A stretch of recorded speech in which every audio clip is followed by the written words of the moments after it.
एक सामान्य अमेरिकी इलाके में एक लापता लड़की के बारे में पोस्टर हर पेड़ और लाइट पोस्ट पर लगे हुए हैं। हालांकि एडगर, जो अपनी वैन चलाते हुए गमियां खा रहा है और घायल हाथ के दर्द से जूझ रहा है, उन्हें नोटिस भी नहीं करता। जब उसे जरूरी चीजें मिल जाती हैं, तो वह शहर के बाहरी इलाके में जाता है, जहां वह एक पुराने इमारत में प्रवेश करता है।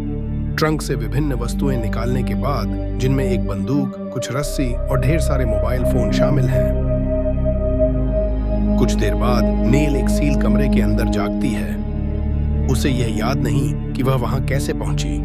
कमरा पूरी तरह खाली है, सिवाय एक कीड़े, दीवार पर लगी एक डिजिटल घड़ी, एक स्पीकर और एक बड़े पैनल के जिस पर नंबर 9 लिखा हुआ है, जो उसके शर्ट पर भी लिखा है।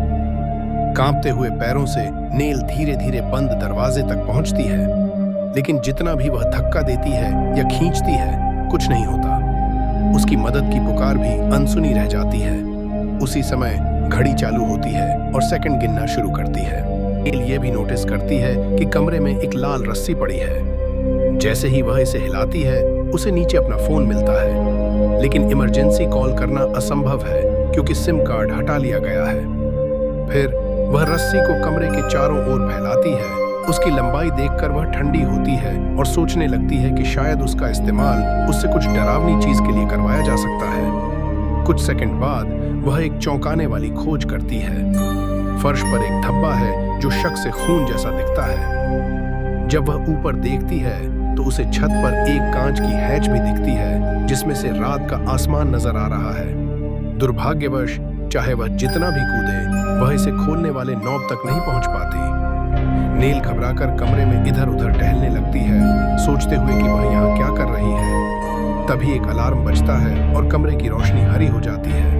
नेल तुरंत फर्श पर बैठ जाती है, सबसे बुरे की उम्मीद करते हुए, लेकिन रोशनी कुछ ही सेकंड बाद बंद हो जाती है। अपने आप को शांत करने के लिए नेल फिर से फोन निकालती है और देखती है कि उसे और क्या मिल सकता है। सभी कॉन्टैक्ट्स डिलीट कर दिए गए हैं और फोटो गैलरी में कुछ समुद्र की तस्वीरें हैं, जो उसे एक सुंदर और सुकून देने वाली कविता की याद दिलाती हैं।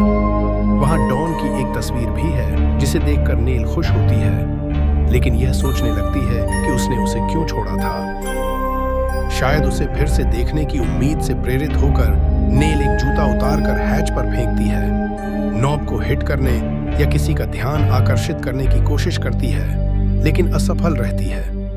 यह उसे इतना निराश करता है कि वह अपना फोन दीवार पर फेंक देती है, जो अंततः नंबर 9 के पैनल में फंस जाता है और एक गाना बजने लगता है जिसका नाम है द स्ट्रेंजर। गाना सुनने में सुकून भरा है, लेकिन सबसे महत्वपूर्ण बात यह है कि नेल देखती है कि अब पैनल में एक छेद है। वह उत्साहित होकर इसे बड़ा करने की कोशिश करती है, उम्मीद करती है कि शायद यह एक भागने का रास्ता हो, लेकिन इसके पीछे सिर्फ दीवार ही मिलती है। अचानक घड़ी 15 मिनट पर पहुंचती है और बीप करना शुरू कर देती है और लाइट्स भी बंद हो जाती हैं। बाहर दरवाजे और खिड़कियों के खुलने और बंद होने की आवाजें सुनाई देती हैं, इसलिए नेल अपनी आंखें बंद कर लेती है और चिंता के दौरे से लड़ने के लिए समुद्र की कविता का पाठ करती है। कुछ ही सेकंड में लाइट्स फिर से चालू हो जाती हैं और जब नेल अपनी आंखें खोलती है तो उसे एहसास होता है कि दरवाजे के बोल्ट गायब हो गए हैं और अब वह इसे खोल सकती है।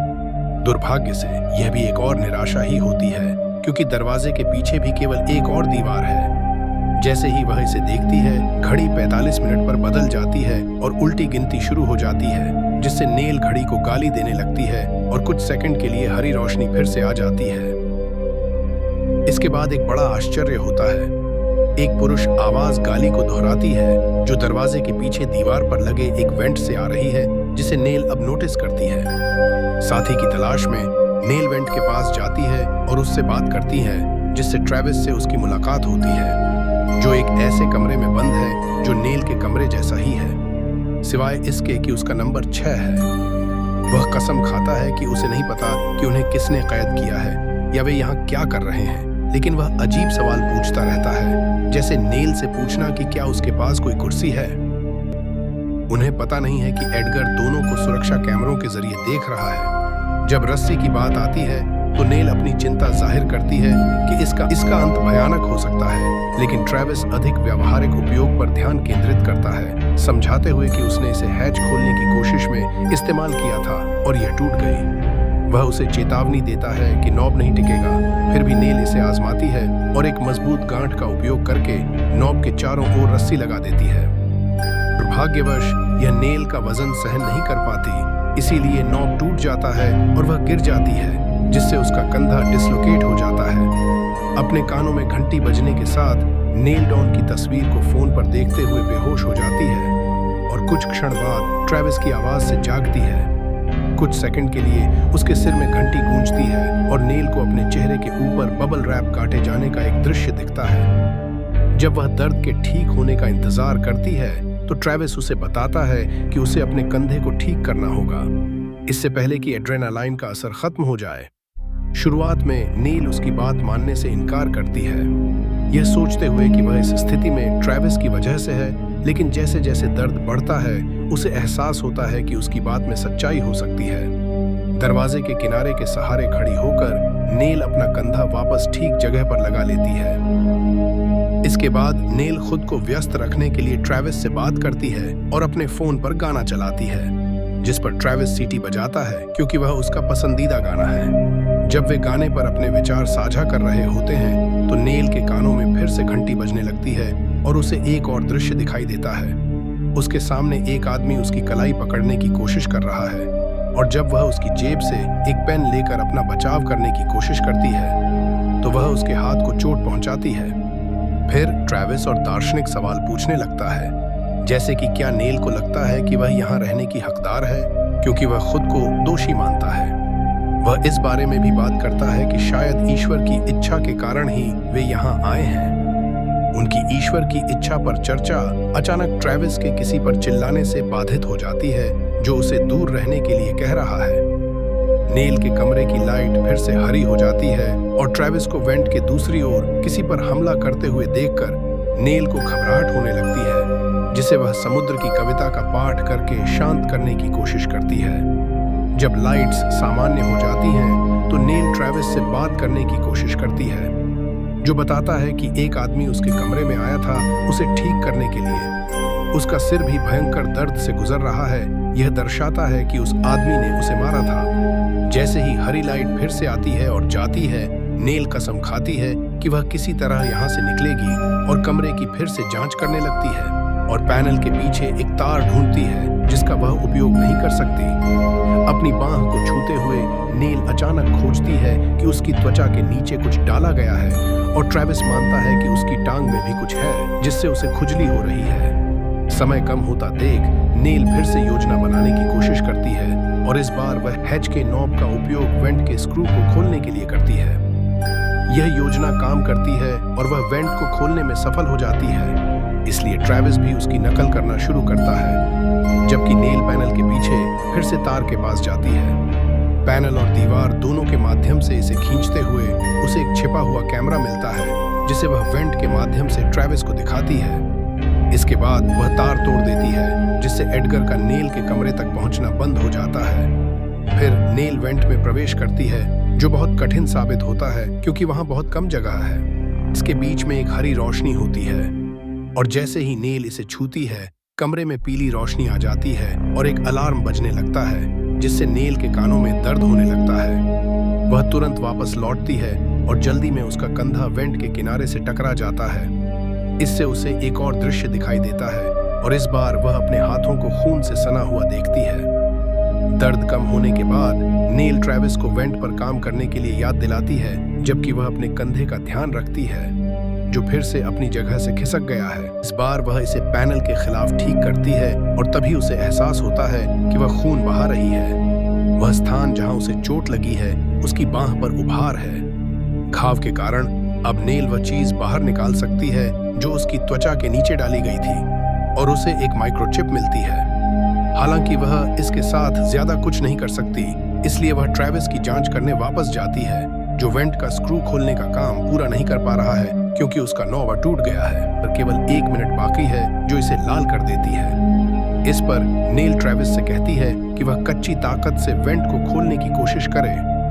जब वह समुद्र की कविता का पाठ करता है, ट्रेविस जोर से खींचता है और उसी समय वेंट को खोलने में सफल हो जाता है। जब घड़ी 0 पर पहुंचती है, समय समाप्त होना बुरी खबर होती है। लाइट्स बंद हो जाती हैं और दरवाजा फिर से बंद हो जाता है। बोल्ट वापस अपनी जगह पर आ जाते हैं और नेल की ट्रेविस तक पहुंच कट जाती है। कुछ ही सेकंड बीतते हैं और लाइट्स फिर से चालू हो जाती हैं और नेल अपने गुस्से को बहने देती है। वह कविता का पाठ बीच में रोक देती है और जोर से स्वीकार करती है कि सब कुछ ठीक नहीं है और वह सुरक्षित नहीं है। अचानक दरवाजे में एक छोटा सा खुला स्थान दिखाई देता है, जिसके दूसरी तरफ तेज लाल रोशनी होती है। बहुत ही सावधानी से नेल अपना हाथ उसमें डालती है और पाती है कि एक लोडेड गन है। जैसे ही वह बंदूक निकालती है, लाइट्स हरी हो जाती हैं और एक अजीब गैस कमरे में भरने लगती है, जिससे नेल फिर से घबरा जाती है। वह चिल्लाने लगती है, यह सोचते हुए कि क्या उसे सब खत्म कर देना चाहिए, और लाइट्स फिर से बदल जाती हैं, जिससे अंततः उसे सिस्टम की समझ आ जाती है। यह एक साउंड प्रेशर मीटर है और उसे लाल तक पहुंचना है।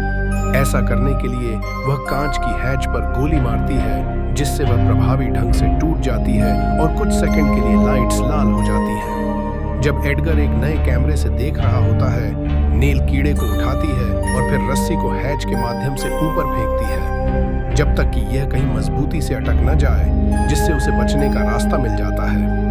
हालांकि उसकी उम्मीदें तुरंत टूट जाती हैं। वह छत पर नहीं बल्कि एक अलग कमरे में है, जिसमें स्क्रीन लगी हुई है, जिन पर रात का आसमान दिखाया जा रहा है, जो ट्रेविस के सेल के ऊपर लटका हुआ है।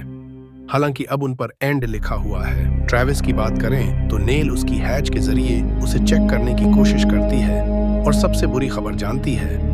उसका कमरा भी गैस से भर गया था और यह इतनी भारी थी कि उसने चीजों को खत्म करने के लिए बंदूक का इस्तेमाल किया, जो लाइट्स को लाल करने के लिए काफी था। नेल को शोक मनाने का समय नहीं मिलता, क्योंकि अब एडगर अपने ऑफिस से बाहर निकलकर उन्हें जांचने के लिए जा रहा है। नेल दीवार के पास छिप जाती है और जैसे ही उसे यकीन हो जाता है कि एडगर उसे नहीं देख सकता, वह उसके ऑफिस को पार करके इमारत के बाकी हिस्से में पहुंच जाती है, जो किसी शानदार कंपनी की लगती है। जैसे ही नेल गलियारों में दौड़ती है, वह देखती है कि बाहर दिन का उजाला है, लेकिन आसपास कोई और लोग नहीं दिख रहे हैं। एकमात्र आवाज एक कमरे से आ रही है, जहां टीवी पर एक वीडियो लूप पर चल रहा है, जिसमें ट्रेविस ऐसे रोबोट्स का प्रचार कर रहा है जो इतने असली हैं कि आप बता नहीं सकते कि वे इंसान नहीं हैं। कुछ वह देखती है, उससे घृणा करते हुए नेल टीवी को बंदूक से तोड़ देती है और कमरे से बाहर निकल जाती है। एक और गलियारे में उसे डॉन की एक विशाल तस्वीर मिलती है, जो उसे इस रोबोटिक्स कंपनी की डायरेक्टर के रूप में प्रस्तुत करती है। उसी समय एक गाइड नेल के पीछे आता है और पर्यटकों के एक समूह को वहां का दौरा करवा रहा होता है, लेकिन वे सब नेल को नजरअंदाज कर देते हैं और तस्वीर देखकर आगे बढ़ जाते हैं। नेल कुछ समझ पाती उससे पहले एडगर उसे ढूंढ लेता है, जिससे उसे एक और याद आती है। वही आदमी उसकी आंखों के सामने बबल रैप काट रहा था और वही आदमी था जिसे उसने पेन से घायल किया था। डर के मारे नेल अपना बचाव करने के लिए बंदूक उठा लेती है, लेकिन एडगर सिर्फ अपनी टैबलेट पर एक बटन दबाता है, जिससे नेल बिल्कुल जम जाती है। यह पता चलता है कि नेल असल में एक कंपनी का रोबोट है, मॉडल 9। जब नेल को होश आता है, वह समुद्र के किनारे बैठी होती है, जैसा कि तस्वीरों में दिखाया गया था। एडगर भी वहां आता है और नेल पर गुस्सा निकालते हुए उसकी ओर एक गमी फेंकता है, जो उसने एडगर के हाथ को चोट पहुंचाने के बदले में किया।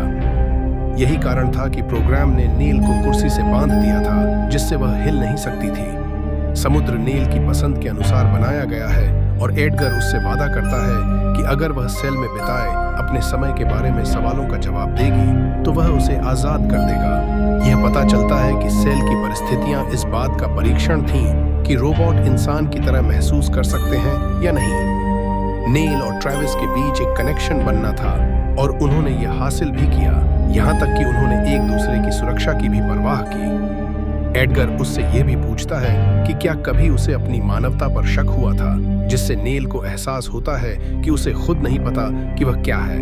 पता चलता है कि नेल को यहाँ हफ्तों से रखा गया था ताकि उसके सिस्टम में मौजूद गड़बड़ियों को सुधारा जा सके और मॉडल 10 बनाने की तैयारी हो सके। हर टेस्ट के अंत में नेल की याददाश्त मिटा दी जाती थी। यह जानकारी नेल के लिए बहुत ज्यादा होती है, इसलिए वह सवालों को अनसुना कर देती है और अपनी दिमागी शांति के लिए फिर से कविता का पाठ करने लगती है। एडगर यह देखकर कि वह अब और कुछ हासिल नहीं कर सकता, नेल को बंद कर देता है और उसे वापस सेल में भेज देता है, जहां वह बिना किसी याद के फिर से जागती है। जबकि एडगर अपने परिवार के साथ वीकेंड मनाने चला जाता है। मस्त